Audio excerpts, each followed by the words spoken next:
제가 25살 때 직장 따라서 서울로 가는데 서울 가서 서울에서 이제 신앙생활 하면서 교회 안에서 내 또래의 친구들을 이제 만나게 되고 그래서 이제 그 친구들하고 아주 절친 지금도 연락하고 있는데 그 친구들 가운데 몇몇 친구들이 어떤 신앙적인 이야기를 하면 다 그런 거야. 예수 믿는다고 뭐 별 다르게 살 수가 있나?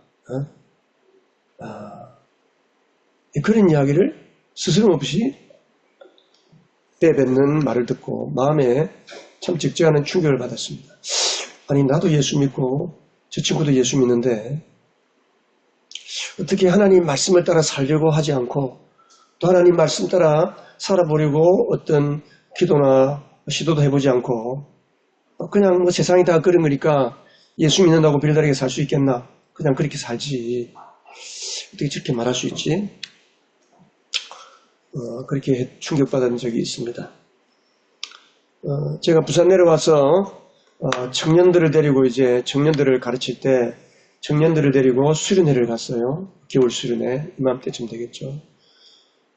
근데 이제 말씀을 전하고 나서 회개하는 기도 같이 이제 우리가 죄에 대한 말씀을 듣고 회개하는 기도를 하는데 통성 기도를 하고 제가 이제 한 40-50명 되는 청년들을 다니면서 이제 안수 기도를 해주는데 한 청년이 눈을 돌망돌망 뜨고 기도를 안 하는 거예요. 그래서 너는 왜 기도를 안 하니? 목사님 기도하면 뭐해요? 기도하면 뭐해요? 회개하면 뭐합니까? 또 죄 짓고 살 건데요. 그런 이야기를 했습니다. 제가 참 마음이 아팠습니다.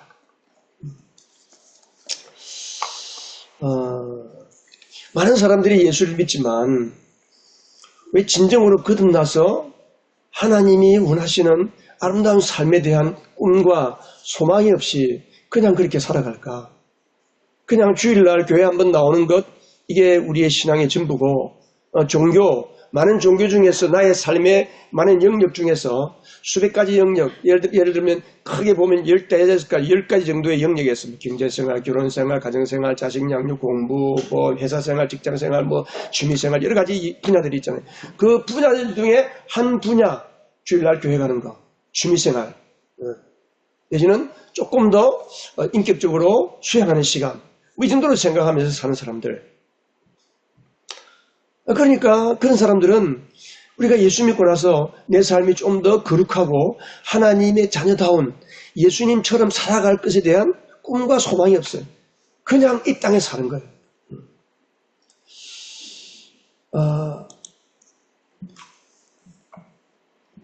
오늘 예레미야서에도 마찬가지입니다. 우리가 작년에도 여러분들이 성경을 얼마나 또 이렇게 꾸준하게 잘 읽으셨는지 모르겠지만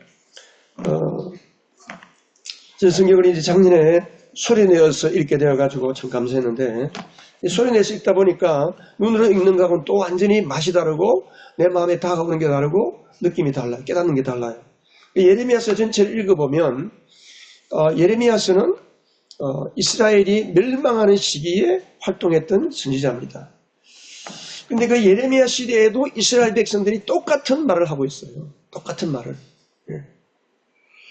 예레미야서 18장을 한번 넘어가 보세요. 예레미야서 18장을 가면 하나님께서 그 토기장이의 비유를 말씀하면서 하나님께서 간단하게 요약해서 말하면 내가 하나님께서 이스라엘에게 회개할 것인지 아니면 그냥 죄 가운데 그대로 멸망받을 것인지를 선택해라. 뭐 하면 좋겠나 했을 때 그들의 대답이 뭡니까? 기가 막힙니다. 그들의 대답이 그들의 대답 19장 12절 보면 18장 12절 그게 뭐라고 그들이 했냐? 그럴 필요 없다. 우리는 우리의 생각대로 살아가겠다. 우리는 각자가 자신의 악한 마음에서 나오는 고집대로 행동하겠다. 하나님께서 회개하면 너희들이 회개하고 나에게 돌아오면 내가 이 나라를 멸망시키지 않고 지켜주겠다라고 하는데도 불구하고 예레미야가 하나님의 말씀을 전할 때에 예레미야에게 백성들이 뭐라고 했냐? 왕과 신하들이 뭐라고 했냐? 일 없어, 필요 없어. 그냥 우리는 우리대로 살 거야. 우리 고집대로 살 거야. 지금 그렇게 이야기하는 거예요, 지금. 놀랍지 않습니까, 여러분? 과연 우리는 어떨까요? 말은 이렇게 안 할지라도 삶의 모습을 보면 많은 경우에 이렇게 살지 않을까 하는 생각이 듭니다. 많은 사람들은 자기 자신을 가리켜서 괜찮은 사람이라고 생각합니다. 아마 여러분 다 그럴 거예요. 여러분 괜찮은 사람이죠? 다 괜찮아. 나는 괜찮은 사람이야. 이 정도면 괜찮은 사람이지. 항상 문제는 내가 문제가 아니고 저 사람이 문제지. 내 곁에 있는 사람이 문제지. 다른 사람이 문제라고 생각하고 자신은 얼마나 부패했는지, 하나님 앞에 얼마나 전적으로 타락한 존재인지, 자기가 하나님 앞에 얼마나 절대적으로 연약한 존재인지를 잘 몰라요. 자기 실상을 몰라요. 그래서 자기는 나름대로 그나마 나는 의롭다라고 생각합니다.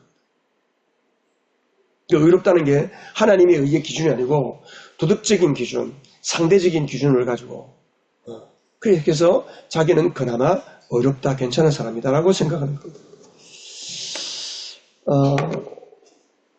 예레미야서의 역사적 배경을 제가 PPT를 만든다고 했는데 못 만드는 것 같은데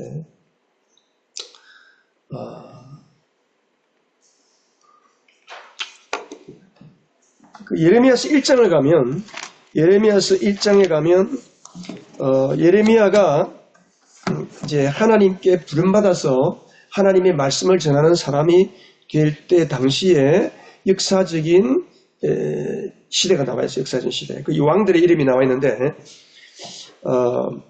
이스라엘이 바벨론의 침공을 세 차례 받습니다. BC 주전 605년에 바벨론의 침공을 받아가지고 다니엘과 그의 친구들이 끌려갈 때가 1차 침공을 받을 때예요. 그 두 번째 침공은 주전 595년에 두 번째 침공을 받습니다. 세 번째 침공을 받을 때가 주전 586년 시드기야 왕. 우리가 오늘 이사야서 예레미야 23장에 나온 그 시드기야 왕 시대인데, 그러니까 이 예레미야가 활동한 시대는 이스라엘이 북쪽 이스라엘은 이미 아시리아 제국에게 멸망을 당해서 나라가 없어졌고 남아있는 남쪽 유다 나라, 유다 지방에 유대 나라, 유대 지파에 있는 그 유대 나라, 예루살렘을 비롯한 유대 나라가 이제 멸망할 때 예레미야가 하나님께 부름받아서 하나님의 말씀을 선포했던 하나님의 선지자입니다. 여러분 예레미야서를 쭉 읽어보면 제가 부탁드릴게요. 금년에는 여러분 성경을 꼭 제가 부탁드립니다. 다 읽어보세요, 여러분. 하루에 제가 했잖아요. 지난번에 제가 이제 우리 오 권사님 1% 충전한다 그래서 1%가 뭐냐 그랬더니 주보에 1%가 나와 있다 그래요. 그래서 1%가 뭐지? 내가 적어놓고도 내가 1%가 뭔지를 모르겠더라고. 근데 생각해 보니까 하루가 24시간 분으로 계산하면 1440분. 1440분의 1%면 몇 분입니까? 14분, 15분이에요. 15분 동안을 하나님의 말씀을 읽는 시간에 내 시간에 하나님이 주신 최고의 가치, 최고의 보물, 그리고 황금보다 더 귀한 것이 시간입니다, 여러분. 시간. 시간의 1%를 하나님께 못 드린다. 하나님께 우리가 좀 죄송한 마음을 가져야 되잖아요. 여러분들이 성경을 하루에 이제 그 주보에 제가 나왔잖아요. 주보. 이번 주 이제 제가 시간이 없어서 지금 책을 못 만드는데 임시로 제가 주보에다가 앞으로 이렇게 책을 만들 거예요. 여러분들이 매일매일 성경 읽을 수 있도록. 그래서 오늘 1월 12일부터 이번 주간의 말씀, 읽을 말씀 10편 쭉 읽겠어요. 있어요. 이거 읽으면 눈으로 읽으면 5, 6분 만에 읽어요. 우리 빠르게 읽는 사람. 소리 내서 읽어도 15분, 짧은 거는 10분 다 읽어요. 여러분 성경을 좀 읽으시기 바랍니다. 예레미야서를 쭉 읽어보면 예레미야가 계속해서 지금 나라가 망한다. 바벨론이 하나님께서 지금 우리나라를 바벨론이라는 몽둥이를 들어서 치고 있다. 회개해라. 계속 넘어가면 이제 시간 지났다.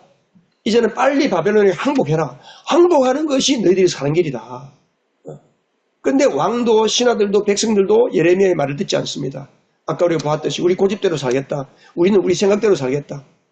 그러면서 바벨론에게 항복해라 했는데 바벨론으로 항복하지 않고 이집트를 의지하는, 이집트로 쫓아가는 거예요. 바벨론이 쳐들어오면 이집트로 도망가는 거예요. 하나님께서 이집트로 도망간 너희들을 끝까지 쫓아가서 너희들 다 벌하겠다. 하나님이 예레미야를 통해 그렇게 말씀하는 거예요. 그래서 하나님께서 더 이상 참을 수가 없어서 그들이 진작 회개하고 바벨론에 항복했다면, 그들이 회개했다면 예루살렘 성전도 그렇게 다 완전히 파괴되지 않고 어떻게 됐을지도 모르잖아요. 근데 결국은 예루살렘 성전이 다 파괴가 되고 돌 위에 돌 하나 남지 않고 완전히 파괴되고 비참하게 끝나는 유대 나라가 되었거든요. 결국은 그 시드기야도 예레미야 지금 23장의 당시에 있던 왕 시드기야도 바벨론 왕에게 붙잡혀가지고 자기 아들들을 시드기야 왕이 보는 자리에서 자기 아들들을 다 죽여버리고, 그리고 시드기야 왕은 두 눈이 뽑혀가지고 생사람을 눈을 뽑는다고 생각해보세요. 그 두 눈을 뽑힌 채로 쇠사슬에 묶여서 바벨론으로 끌려갔어요. 하나님의 말씀을 듣지 않다가. 여러분, 이스라엘은 하나님의 말씀이 지배하는 사회입니다. 하나님의 말씀을 가지고 다스리는 나라입니다. 예. 그러니까 그 모든 국가들이 전에 국가라고 하는 국가가 만들어지면 국가에는 법이 있습니다. 고대 국가에는 누가 법에 왕이 법이잖아요. 어쨌든 법이 있습니다. 법. 근데 이스라엘은 하나님의 말씀이 법인데 거기에서 이제 율법이 나오고 제사장들이 하나님의 말씀을 전하기도 하고 율법을 전하는데, 그 하나님의 법이 완전히 무너진 사회가 되니까 이스라엘이 망하는 겁니다. 그 지금 이스라엘 나라가 멸망하는, 남쪽 유대 나라가 멸망하는 그 모습이 우리나라에 지금 처해 있는 모습하고 너무 똑같아요. 대통령이 탄핵 소추를 받아가지고 직무가 정지되니까 지금 우리나라가 어떻게 됐어요? 저는 오늘 우리 한국을 보면서, 야, 이게 우리나라의 실상이었구나. 그동안 우리나라가 법에 의해서 통치하고, 재판관들이 법에 의해서 심판하고, 경찰과 군이 법에 의해서 사회를 다스리고, 군도 상명하복, 법의 질서, 군의 계통을 따라서 명령에 순종하는 줄 알았더니, 나라가 지금 이렇게 되니까 군인도 계통이 없어요. 명령에 복종하지 않습니다. 경찰도 마찬가지예요. 판사, 사법부도 마찬가지예요. 법에 따라서 판결하지 않고 자기의 유불리를 따라서 판결하는, 자기의 보기에 옳은 대로 살아가는 영적인 사사시대, 구약에 있는 사사시대나 지금 예레미야 시대나 똑같은 시대가 우리 대한민국에 지금 펼쳐지고 있는 거예요. 야, 대한민국이 지금 이렇게 돼버렸구나.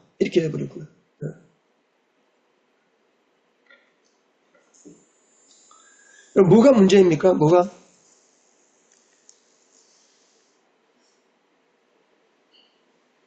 그것은 제도나 어떤 질서나 어떤 체계가 문제가 아니고, 그 제도를 따라 사는, 체계를 따라 사는, 체계를 만들고 법을 만들고 질서를 만드는 그 사람들이 문제라는 거예요. 그 사람들 속에 온통 하나님의 의는 없고 나름대로 도덕적인 어떤 가치도 없고 그냥 자기의 유불리를 따라서, 돈을 따라서 그 온통 불법과 그 죄를 저지르는 그것으로 꽉 차 있는 사람들이 그 사회를 지배하고 그 사회의 정치가 되고 그 대통령이 되고 국회의원들이 되니까 나라가 그 모양이 되는 거예요. 이스라엘도 마찬가지입니다, 지금.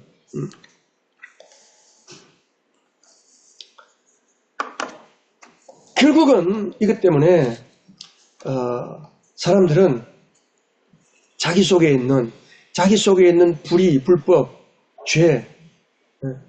여러분, 죄가 뭡니까? 죄는 하나님을 떠나가면 그게 죄예요. 하나님이 우리를 하나님의 형상을 담게 만들었는데 하나님을 떠나서 하나님의 다스림을 받기 싫어서 떠날 때, 하나님의 말씀대로 순종하지 않을 때 그게 죄가 들어오는 거예요. 아담과 하와에게 사탄이 와서 이걸 따먹으면 죽는다. 먹지 말라고 했다니까 아니다. 이거 따먹으면 하나님처럼 된다 했다. 따먹어도 된다. 하나님의 말씀을 떠날 때 바로 그 자리에 죄가 들어오는 거예요. 죄가 들어오니까 아담도 죽고 하와도 죽고 에덴 동산에 쫓겨나고 그 아담과 하와가 낳은 가인이 자기 동생을 쳐 죽이는 이런 어마어마한 사건들이 인류 역사의 태초부터 일어난 거예요. 그 계속되어 오는 거예요. 지금 그 역사가.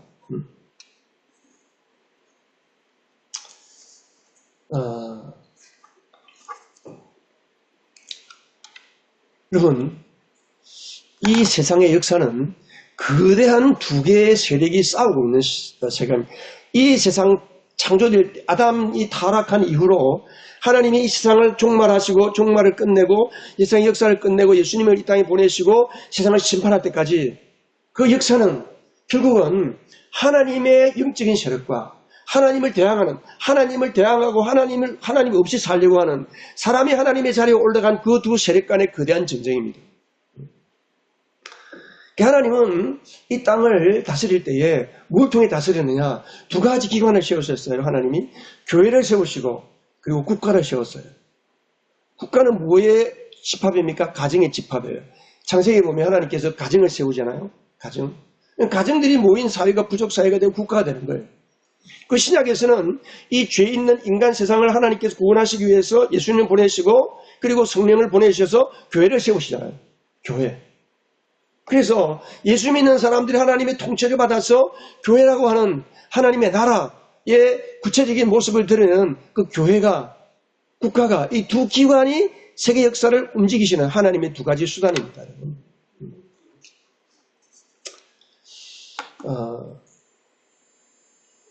여러분, 예레미야 당시에 그 나라의 정세가 있습니다. 위에는 바벨론, 아시리아 제국은 이미 이제 멸망하고 있는 나라예요. 큰 제국이었지만은 그래도 아시리아가 있고 아수르가 있고 그 다음에 바벨론이 있고 저 남쪽에는 이집트가 있습니다. 이집트. 이제 모든 나라들이 마찬가지잖아요. 어떤 강대국에게 접근할까? 어떤 강대국에 붙어 있어야 되는가? 그래 우리나라가 사는가? 이제 정치인들이 그걸 계산하잖아요. 경제도 마찬가지고. 그러니까 이스라엘이 생각할 때 어디를 가야 될 것인가? 근데 하나님은 예레미야를 통해서 바벨론에게 항복해라. 바벨론에 항복. 왜냐하면 하나님이 이미 계획을 세웠어요. 이스라엘을 징계하기로, 처벌하기로. 우리 오늘 읽었던 예레미야 23장에 보면 그 이스라엘 목자들이 여기서 예레미야 23장에서 말하는 목자들은 목사들을 가리키는 게 아니고 교회 목자들을 가리키는 게 아니고 지도자를 가리키는 거예요. 정치 지도자. 우리나라에도 정약용이 쓴 목민심서라는 게 목민심서. 그 목민심서가 뭐예요? 목자예요. 목자. 왕, 신하, 각 고을을 다스리는 그런 고을의 원님들. 이게 다 목자에 속하는 거예요. 그런데 이스라엘을 통치하는 왕들이나 신하들이나 각 성에 있는 그런 제사장들이 목자인데 목자들이 하나님의 양떼들을 돌보지 않고 흩어버린다는 거예요. 그래서 하나님이 그들을 벌하겠다는 거예요. 그들을 벌하겠다. 그 목자들을 벌하겠다. 그리고 하나님께서 내가 참된 목자를 보내어서 그 목자들을 너희 왕으로 삼고 너희들을 회복시키겠다 하는 말씀이 오늘 말씀입니다. 그러니까 이 지도자들은 특별히 우리나라 같이 이 반도 국가들은 대륙에 붙을 것인지 해양 세력이 붙을 것인지 옛날부터 우리나라는 열 턴바구니 속에서 치여 살았어요. 이스라엘도 똑같아요. 우리나라하고. 이스라엘도. 그 좁은 그 이스라엘이 옆에 있는 강대국들 이집트에 붙을 것인지 다른 제국에 붙을 것인지. 지금으로 치면 중국 편에 붙을 것인지 미국 편에 붙을 것인지 이 싸움이에요. 이 싸움. 구약은 이스라엘, 신약은 교회 나오잖아요. 그러니까 우리가 하나님의 통치 수단이 될 것인지 아니면 하나님을 대적하는 사탄의 수단에 대해서 살 것인지 그걸 우리가 선택하는 거예요. 여러분은 무엇의 수단이 되어 살기로 선택하신 분들입니까? 하나님이 통치하시는 하나님의 의의 도구로 살겠다라고 예수 믿고 우리가 사는 사람들이 교회고 성도들이에요. 근데 하나님을 믿지 못하게 하고 예수를 믿지 못하게 하고 하나님의 가치관을 깨트리는, 하나님이 없다라고 말하는 무신론, 유물론, 공산주의 사상이 교회에 침투하고 많은 사람들이 자기도 모르는 사이에 공산주의 세력을 쫓아가는 거예요. 이름은 예수 믿는다 예배를 드리면서. 한국 사회도 마찬가지입니다, 지금. 그러니까 우리가 정신 똑바로 차려야 돼요, 여러분. 지금 우리는 그냥 그저 좁은 눈을 가지고 어떻게 하면 내가 돈 좀 더 많이 벌고, 돈 많이 벌어서 내 자식 좀 잘 키우고, 어떻게 하면 잘 먹고 잘 살고, 건강하게 오래 살까. 이것만 그냥 눈을 살피고 사는데, 우리는 이 하나님 나라의 거대한 영적인 흐름을 알아야 돼요. 요한계시록에 보면 적그리스도가 나타나고 음녀가 나타나서 예수 믿는 교회를 핍박하고 교회를 다말살시키는 이런 이야기들이 나오잖아요. 지금 바로 그때예요. 지금 우리가 사는 시대가.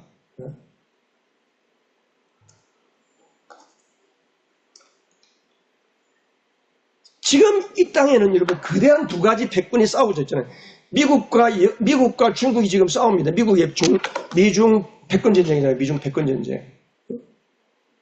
지금 1월 21일 되면, 1월 20일인가 되면 트럼프가 이제 대통령으로 취임하는데 그때부터 어마어마한 전쟁이 일어납니다, 지금. 지금부터 전쟁이죠, 지금 사실은. 트럼프가 그 선거할 때 들고 나온 이슈가 뭡니까? 중국을 박살내겠다는 거예요. 왜? 중국은 뭐예요? 하나님이 없는, 하나님을 대적하는, 하나님을 믿지 못하게 하는 그런 무신론이잖아요. 그러니까 중국에서 교회를 다 말살시키고 십자가를 불태우고 교회를 불태우고 그냥 하는 거예요? 아니에요. 그 뒤에 뭐가 있어요? 무신론을 부추기는 사탄의 세력이 있다는 거예요. 영적인 세력이 있다는 거예요, 이게. 17세기까지는 세상 모든 사람들이 다 영적인 것을 믿고 하나님이 계신 것을 알고 어쨌든 중세교회가 타락을 했든 말았든 간에 하나님이라는 존재, 천사라는 존재 이것을 인정하는 시대였어요. 그런데 17세기를 넘어가 18세기 오면서 무슨 철학이 생겼냐 하면 자연주의, 경험주의 철학이 생겼어요. 그건 뭐예요? 눈에 보이는 것만 인정하는 거예요. 눈에 안 보이는 것은 인정 안 하는 거예요. 어떤 영적인 세계, 기적 이런 거 인정 안 하는 거예요. 거기에서부터 이제 진화론이라는 가설을 세워가지고 진화론을 세우고 거기에서 유물론이 나오고 공산주의가 나오고 사회주의가 나오고 18세기 들었으면서부터 이제 생긴 거예요, 그게 다. 그 지금도 아직도 이제 북중 다 그런 쪽에 지금 그 세력들이 지금 두 세력이 싸우잖아요. 전 세계에서 하나님 믿는 하나님의 가치관으로 사는 하나님이 천지를 창조하시고 하나님을 알고 하나님이 계시다는 그 영적인 가치관을 가지고 사는 세력하고 하나님이 없다. 사람이 하나님이다. 하나님의 자리에 사람이 올라가고 그 자리에 돈을 올려놓는 그게 지금 두 세력의 싸움입니다. 이게 결국은 요한계시록에 가면 적그리스도가 되어서 세계 정부를 만들고 딥스테이트. 지금 세계 정부가 있어요. 이게 딥스테이트야, 딥스테이트. 중국. 그림자 정부.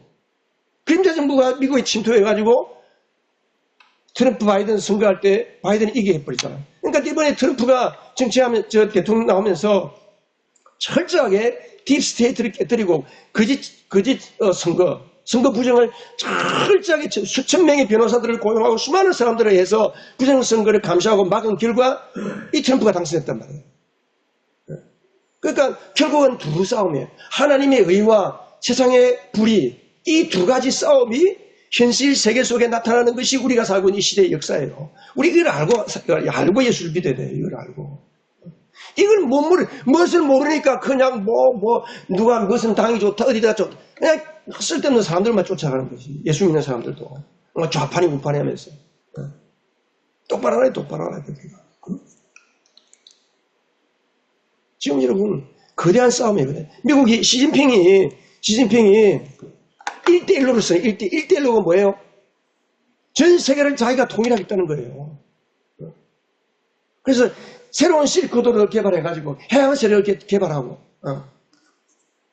지금 그 싸움입니다. 지금 우리나라에 있는 지금 탄핵이 모든 것이 다 그러한 역사의 세계 흐름 가운데 있는 거예요. 지금 우리가 알아야 돼요. 그러니까 미중 간의 패권 전쟁인 것 같지만은 실제는 하나님의 창조의 세계관과 복음과 교회를 말살시키는 유물론, 무실론의 가치관이 충돌하고 있는 거예요, 지금. 역사는 지금 그렇게 흘러가고 있는 거예요. 그래서 교회가 지는 것 같고 교회가 핍박당하고 예수 믿는 자들이 죽임을 당하고 핍박을 당하고 수많은 순교자들이 나오고 교회가 없어진 것 같지만 그러나 결국은 예수님이 이 땅에 재림하셔서 교회에 승리를 주시고 그 모든 악의 세력들을 심판하시고 사탄의 세력을 십자가의 복음으로 멸하시고 그 사탄의 세력과 함께 사탄의 세력을 쫓는 추종자들을 다 지옥의 불못으로 던져넣는 마지막 심판. 그게 최후의 승리. 그게 요한계시록에 나오는 거예요. 그러니까 요한계시록이 1세기 AD 90년 사도 요한이 밤모섬에 유배에 가가지고 예수님으로부터 계시를 받을 때에 그때나 지금이나 똑같은 거예요. 지금 역사의 두 가지 흐름은 똑같은 거예요. 지금 예나 지금은 똑같아요. 바벨론 시대 주전 600년 이스라엘 밀망하는 시대나 예수님 당시나 지금 2000년이 지난 지금이나 거대한 두 가지의 전쟁이 싸우는 거예요. 우리가 단순히 예수를 믿는다는 것은 내가 십자가의 복음을 듣고 죄용수 받고 내가 하나님의 자녀가 되어서 하나님 주시는 복을 누리고 산다. 그거는 초등학교 수준이에요. 유치원 수준이에요. 유치원 수준.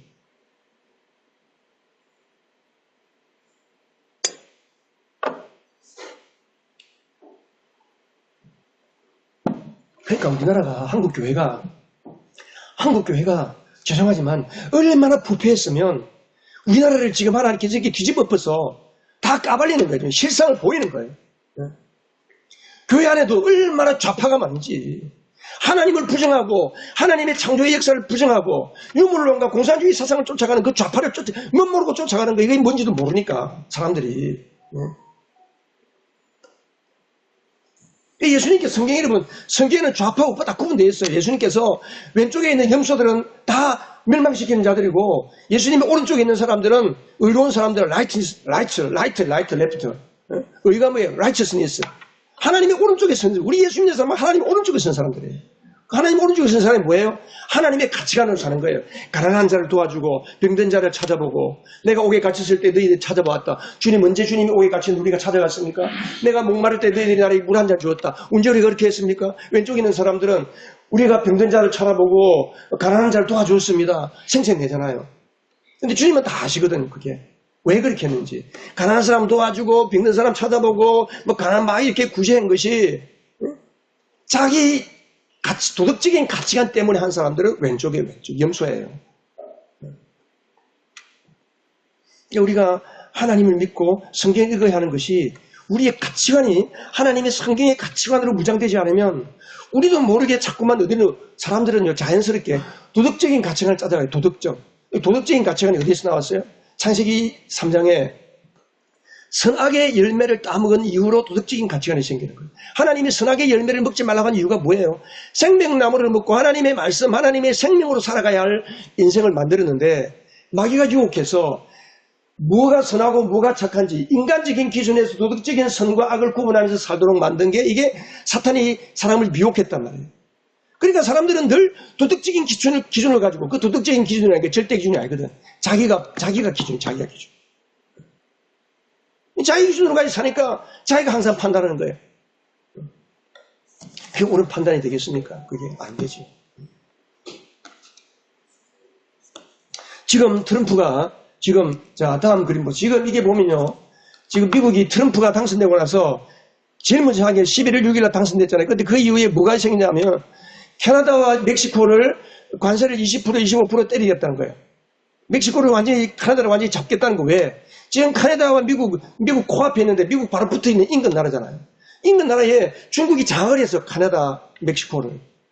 그 외에 많은 나라가 있겠지만. 왜 문제가 되느냐? 마약이 문제가 마약. 중국에서 어마어마한 마약이 캐나다에 들어가고 멕시코로 들어가서 이민들이 올라가고 미국을 다 엉망 마약의 나라로 만들어버리는 거예요. 그래서 트럼프가 나오면서 이거를 잡겠다는 거예요. 그래서 관세를 때리니까, 근데 트럼프가 11월 6일날 당선되니까 캐나다의 트루도 총리가 바로 트럼프를 찾아가잖아요. 근데 트럼프 얼마 전에 트루도 사임했잖아요. 나라가 다 망해버렸어요. 캐나다 나라가. 경제가 다 엉망돼버렸어요. 좌파 정권이 잡으니까, 사회주의 잡으니까, 멕시코도 마찬가지예요.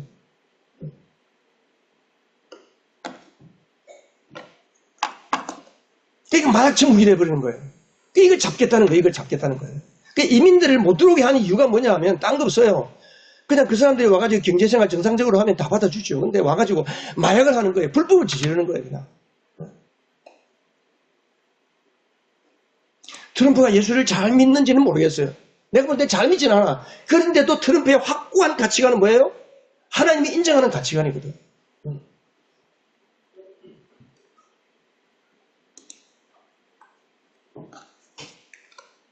그 지금 이런 거예요. 지금 이거 보세요. 이 지금 중국이 지금 전 세계를 1대1로 하기 위해서 이 세력을 확장해야 되는데 저쪽 맨 저쪽에 있는 게 뭐예요? 가운데 동그랗게 된 게 홍콩이에요. 홍콩 깃발. 홍콩하고 왼쪽에는 미국이 있고 오른쪽 중국이잖아요. 그러니까 미중이 홍콩을 붙잡고 씨름하고 지금 중국하고 중국이 장악하려고 하는 나라들이 어디냐면 인도는 이미 넘어가 버렸어요. 중국에. 다 세력이 넘어갔어요. 중국, 말레이시아, 싱가포르 뭐 다 이게 중국이 다 그쪽을 잡아먹으려고 하잖아요. 왜? 해양 세력을 잡아야 되니까. 미국을 잡아야 되니까. 그래서 홍콩은 이미 코로나 하면서 넘어가 버렸어요. 홍콩이 영어를 쓰는데 지금은 영어 안 씁니다. 홍콩은 다 중국말 써요. 중국을 넘어갔다는 거예요. 그리고 그 다음에 이제 어디를 잡아야 되는 대만을 잡고 대한민국을 잡아야 돼요. 근데 대만이 얼마 전에 좌파정부가 무너지고 친미주 반중 세력이 있는 총통이 들었었어요. 지금. 그 나머지 대한민국 남은 거예요. 대한민국. 중단하게 하는 거예요. 지금 미국하고 중국이 중단하게 하는 거예요. 대한민국을 놓고 중단하게 하는 거예요. 지금. 그 가운데 윤 대통령이 당선되고 보니까 나라가 지금 엉망진창 간첩을 잡을 수도 없고 간첩이 버글버글하고 국회 안에도 간첩이 있고 어마어마한 것이 있으니까 지금 그게 문제가 아니고 중국에게 지금 잡혀먹게 되는 거예요. 대한민국이. 그러니까 윤 대통령이 예수 믿는 사람은 아니에요. 그런데 하나님이 이것을 통해서 우리나라가 교회가 그동안에 교회가 하나님 앞에서 바로 서지 못하고 하나님 복음을 제대로 전하지 못하니까 이런 걸 통해서 정신을 차려 깨닫게 하고 이승만 대통령이 철저한 기독교 정신으로 헌법을 만들고 그래서 나라를 세웠는데 그 가치관이 다 허물어지고 이제 살만하니까 그냥 다 같이 골고루 잘 살자. 얼마나 좋아요. 골고루 잘 사는 게. 골고루 잘 사는 게 없어요. 프랑스도 여러분 좌파 정권 되고 프랑스 다 망해버렸어요. 그러니까 이 결국은 뭐냐면 복음의 가치관이 들어간 나라냐 아니면 복음을 허물어뜨리고 교회를 말살시키는 그러한 세력의 나라를 잡느냐 이 두 대치하는 게 지금 이 역사는. 이스라엘 오늘 말씀도 똑같아요. 오늘 말씀도.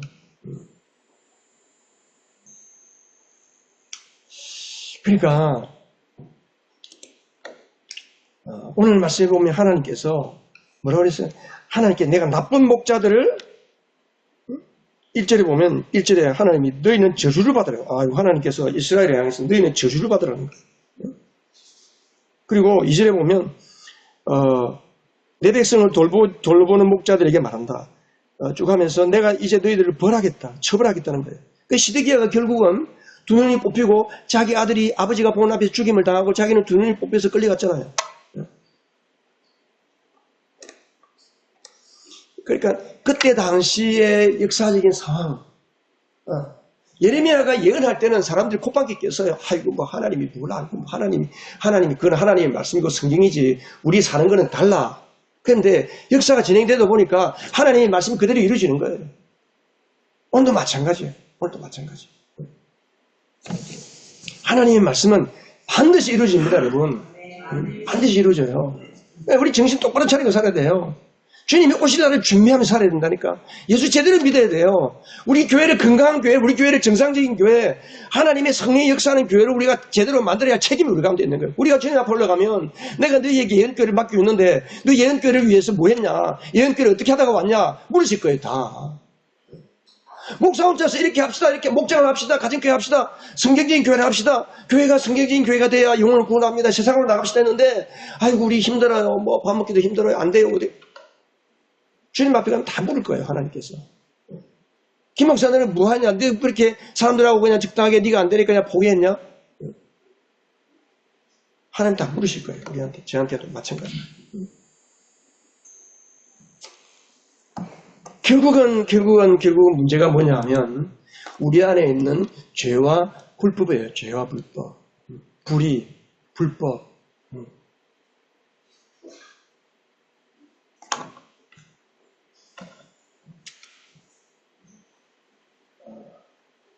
결국 이스라엘의 역사를, 구약은 이스라엘 역사잖아요. 이스라엘 역사를 보여주는 이유가 뭡니까? 하나님께서 구약 성경을 통해서 우리에게 무슨 메시지를 주시고 계십니까? 우리 인간의 상태예요. 아담 이후에 우리 인간이 얼마나 완전히 타락하고 완전히 썩었는지를 보여주는 거예요. 하나님께서 아브라함을 선택하고 아브라함을 통해 축복을 준다 했는데 그들이 또 죄를 짓고 이집트로 끌려가서 이집트에서 종살이 했는데 건져내어서 출애굽시켰는데 또 죄짓고 자기 마음대로 살다가 가나안 땅에 들어가서 우상 숭배하고 음란한 짓 하고 다윗과 몇몇 왕들을 제외하고는 이스라엘 역사는 온통 죄의 역사예요. 타락의 역사예요. 음란의 역사예요. 우상 숭배의 역사예요. 이스라엘은 안 그랬습니까? 우리나라는 안 그랬습니까? 우리나라도 마찬가지입니다. 지금.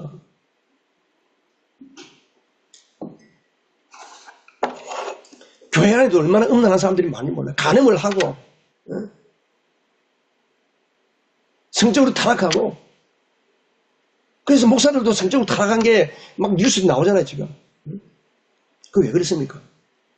그래서 난 그래서 예수 안 믿어. 그래서 난 교회가 싫어. 그 사람들은 더 부패한 사람들이에요. 그래도 교회는 우리가 그런 부패가 있고 죄가 있으면 하나님 앞에 나와서 회개하고 돌이키고 하나님 우리가 잘못했습니다. 우리를 새롭게 해주세요라고 하나님 은혜를 구하잖아요. 근데 세상은 은혜를 구할 데가 없어요. 자기가 노력하는 거예요.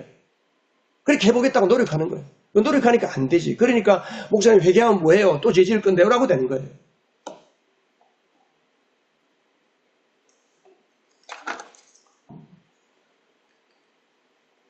그래서 성경은 예레미야서 17장에 예레미야가 하나님 말씀 이렇게 말씀합니다. 우리 다 같이 한번 읽어보십시다. 시작. 만물보다 거짓되고 아주 썩은 것은 사람의 마음이니 누가 그 속을 알 수 있습니까? 각 사람의 마음을 살피고 심장을 감찰하며 각 사람의 행실과 행동에 따라 보상하는 이는 바로 나 주다. 바로 나 여호와다는 거예요. 만물보다 거짓되고 만물보다 더 썩어서 냄새나는 것이 뭐예요? 사람의 마음이라는 거예요. 사람의 마음이 누구예요? 내 마음이에요. 내 마음. 여러분 가슴을 딛고 내 마음이 세상의 모든 것보다 더 썩었다. 썩은 냄새나는 거예요. 그 썩은 냄새나는 것을 커버하기 위해서 좋은 옷을 입고 화장을 하고 막 해도 그 마음은 안 되는 거예요. 그렇게 해도. 괜히 교회 나오면 그렇게 한 척하고 뭐 괜찮은 삶이겠지만 하지만 실제로 혼자 있을 때는 뭐 하냐. 썩은 냄새나는 짓을 하는 거예요. 우리가.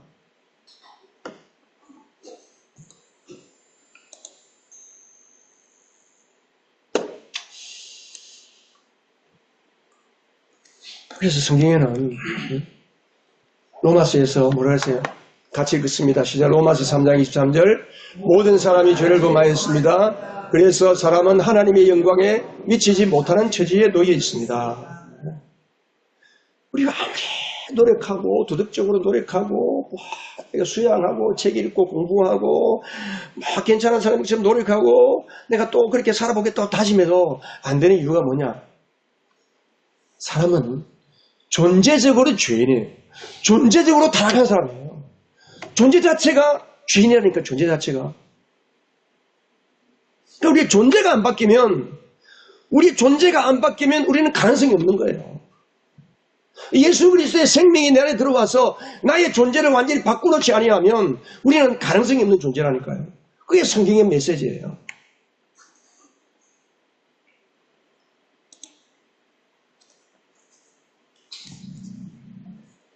그래서 오늘도 하나님은 이 선악을 따라 살게 만드는 사탄의 세력하고 하나님을 의지해서 하나님의 말씀을 따라 나는 부족하지만 나는 연약하지만 나는 흠이 많지만 하나님의 말씀, 하나님의 생명, 성령의 은혜로 하나님의 생명으로 내가 살겠다라고 하는 이 두 세력 간의 전쟁이 일어나는 거예요. 이 세상은 치열한 영적 전쟁터예요. 그 치열한 영적 전쟁터가 우리의 머리에서 일어나고 우리 마음속에서부터 내 영은 하나님의 생명으로 거룩하게 되었는데 내 혼은 아직도 세상 육신으로 가득 차 있어요. 그러니까 이게 싸우는 거예요. 두 개가. 하나님의 생각과 육신의 생각이 서로 싸우는 거예요. 하나님이 전지전능하신데 어떻게 사탄과 영적으로 싸움을 하느냐 사람들이 그럽니다. 여러분 사탄이 가지고 있는 무기가 뭔지 아세요? 사탄이 가지고 있는 거대한 무기는 하나님이 만드신 인류예요. 사람이에요.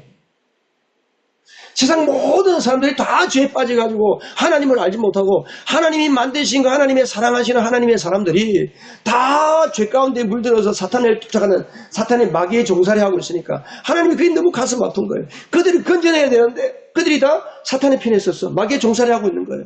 뭣도 모르고 아무것도 모르고. 그러니까 마귀는 그것을 무기 삼아가지고 하나님을 대적하게 만드는 거예요. 그래서 치열한 영적인 싸움이 있는 거예요. 치열한 영적인 싸움. 사탄이 붙잡고 있는 것은 안 믿는 사람들이에요. 안 믿는 사람들은 사탄의 무기예요. 하나님을 대적하는 무기예요. 그게.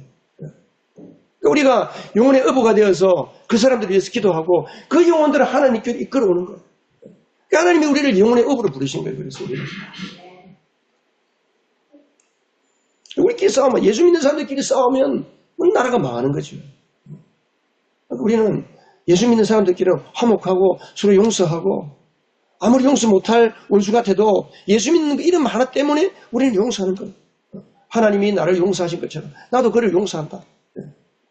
가정에서부터 용서가 일어나고 가정에서부터 하나님의 사랑의 법이 이루어지고 가정에서부터 하나님의 예배가 있고 찬송이 있고 서로 용서하는 가정이 되어야 그 가정에 속한 가족들이 하나님 나라 가치를 따라 살아갈 수 있는 사람이 되는 거예요.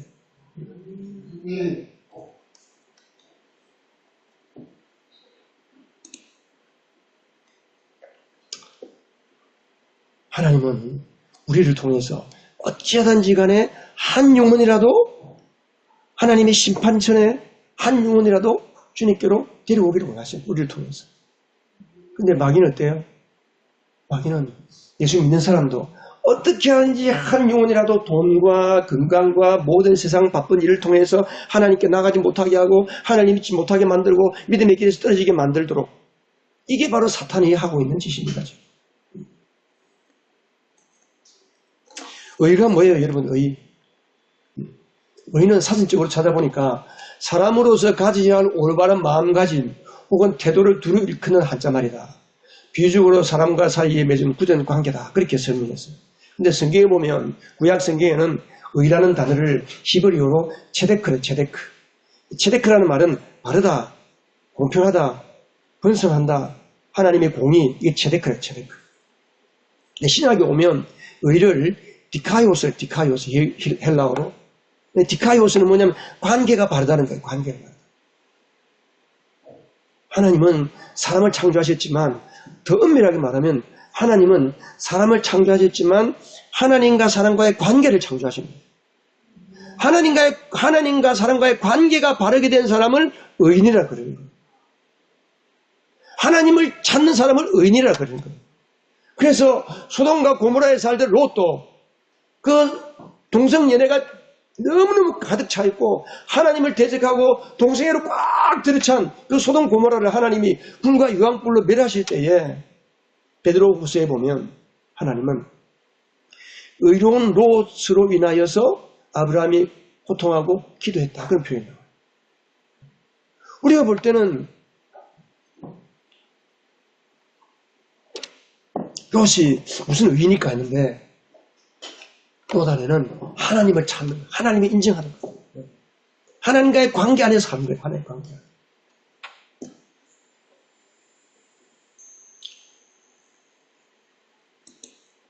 우리가 하나님을 떠나버리면 우리 사람과의 관계 속에서 내 개인 안에 하나님의 관계가 빠져버리면 그게 죄입니다. 그게 죄. 딴 게 죄가 아니에요. 그러니까 하나님이 빠져나간 사람들은 하나님을 인정하지 않고 하나님과의 관계가 없이 사는 사람들은 얼마나 악하냐 하면요. 창세기 6장, 7장, 8장에 노아 홍수 이야기 나오잖아요. 하나님이 왜 하나님이 만드신 천지 만물 창조주를 이 피조물을 다 물로 심판하시겠어요? 창세기 8장 21절에 가보면 뭐라고 그랬냐면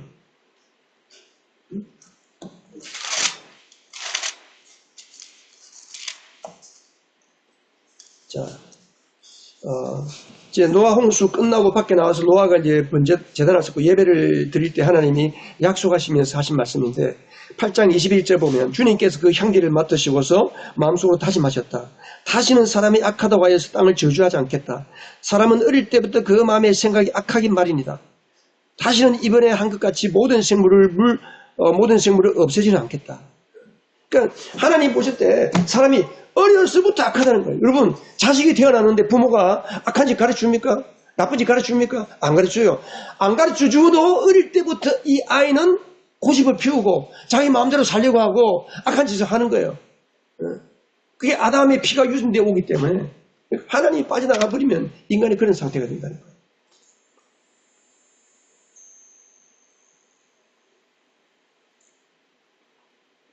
우리가 하나님과의 관계가 회복되려면 하나님과의 관계가 회복되면 어떻게 해야 되겠어요, 여러분? 우리가 하나님께로 돌아가야 돼. 하나님께 돌아가야 돼. 하나님께 돌아가는 것을 가리켜서 회개라는 겁니다, 회개.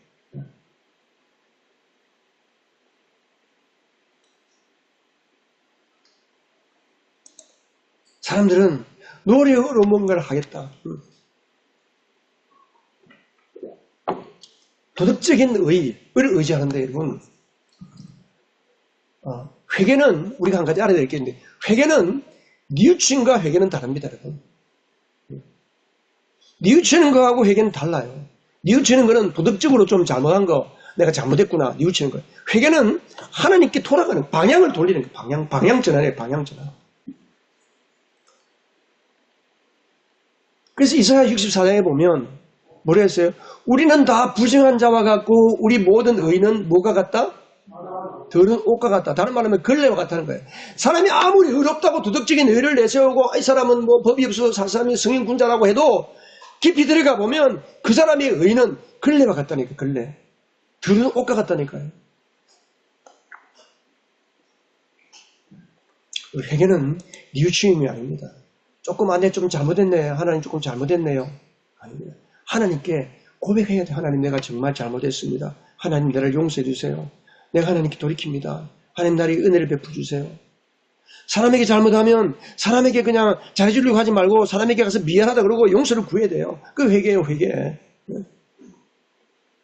아까 내가 모두에 말씀드린 것처럼 그 청년이 자기 힘으로 회개하고 자기 힘으로 돌이키려고 하니까 또 수련회 지나면 또 죄 짓는 거예요.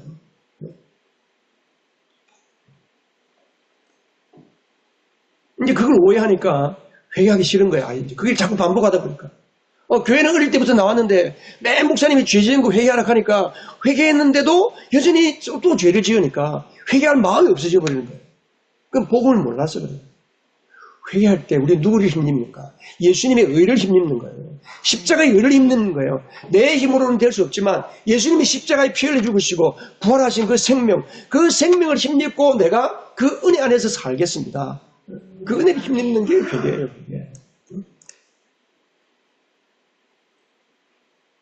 아브라함이 창세기 로마서 4장 19절에 가면 아브라함을 하나님께서 어렵다고 해주시는데 언제 어렵다고 해주십니까? 여러분 요즘 창세기 읽으면서 느끼는 게 없어요? 아브라함이 참 믿음이 없어요. 실수를 많이 했는데 자기 아내를 누이라 그러고 다른 사람에게 뺏기고 뭐 하나님이 가지 말라고 하는데 가고 계속 하나님이 원치 않는 것만 자꾸 해요. 계속. 그런데도 하나님은 아브라함을 붙들어서 다시 제자를 돌려주시거든요. 창세기 로마서 4장 20절에 보면 그는 하나님의 약속을 믿고 의심하지 않았습니다. 오히려 그는 믿음이 굳세어져서 하나님께 영광을 돌렸습니다. 그러면서 22절에 보면 그래서 하나님께서는 이것을 봅시고 그를 어렵다고 해주셨습니다. 아브라함이 실수도 많고 부족하지만 하나님께서 나에게 아들을 주실 것이다. 하나님 이루실 것이다. 하는 사실을 믿었다는 거예요. 하나님 그 믿음 하나 보시고 아브라함을 어렵다고 해주신 거예요. 우리가 우리의 능력이 있고 우리가 거룩하게 살기 때문에 하나님 우리를 구원하시고 우리를 없다 하신 게 아닙니다. 여러분. 내가 하나님의 은혜를 구하고 하나님의 약속의 말씀을 믿을 때 하나님 나는 부족합니다. 또 죄를 지었습니다. 또 연약합니다. 그렇지만 하나님의 은혜를 믿습니다. 내 안에 계신 예수님이 나를 새롭게 하십니다. 내가 그것을 믿습니다. 주님 나를 도와주세요. 내가 주님을 의지합니다. 그것을 보시고 하나님 우리를 어렵다 하시는 거예요.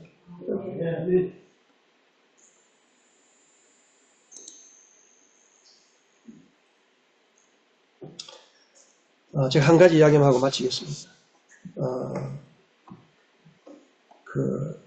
영국의 19세기에 데이비드 휴미라고 하는 자연주의 철학자가 있습니다. 경험주의 철학자.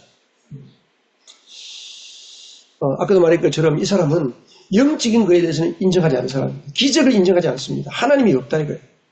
자연주의는 눈에 보이는 것만 인정하는 거라고 그랬잖아요. 그래서 이 휴먼은 몇 가지 기준을 딱 이런 거 몇 가지 기준을 딱 제시해놓고 이것에 다 통과하면 내가 기적으로 인정해 줄게 그랬어요. 근데 프랑스의 파스칼이라고 하는 수학자 철학자가 있었어요. 이 사람 무신론자였어요. 그런데 예수를 만나고 완전히 회개하고 새로운 삶을 살았습니다. 이 사람이 예수를 인격적으로 만나는 뒤에 자기 여자 친척 중에 한 사람이 고질적인 질병을 앓는 거예요. 아무리 의사가 치료해도 안 되는 거예요. 근데 기도하는 가운데 하나님이 그를 고쳐주셨어요. 그래서 파스칼이 휴메에게 봐라, 이거 어떻게 할래? 이런 건 이거 어떻게 해석할래? 그러니까 휴메이 그 앞에서 꼬꾸라진 거예요. 아, 하나님 정말 계시네요. 하나님 정말 계시네요. 주님 제가 잘못했습니다. 이렇게 되는 거지. 지난주에 예수님께서 많은 물고기를 잡게 하신 그 기적 앞에 베드로가 꼬꾸라졌다 그랬잖아요. 예수님 나를 떠나소서 그랬잖아요. 어떤 사람은 왜 물고기를 많이 잡았는데 주님 앞에 나를 떠나라고 했는지 이해가 안 된다고 그러는데 여러분, 하나님을 만난 사람은 그렇게 고백할 수밖에 없어요. 하나님 앞에서 내가 정말 죄인이구나. 난 정말 죽을 수밖에 없구나. 그 하나님의 천사를 본 사람은 내가 죽었구나. 그렇게 되는 거예요. 그래서.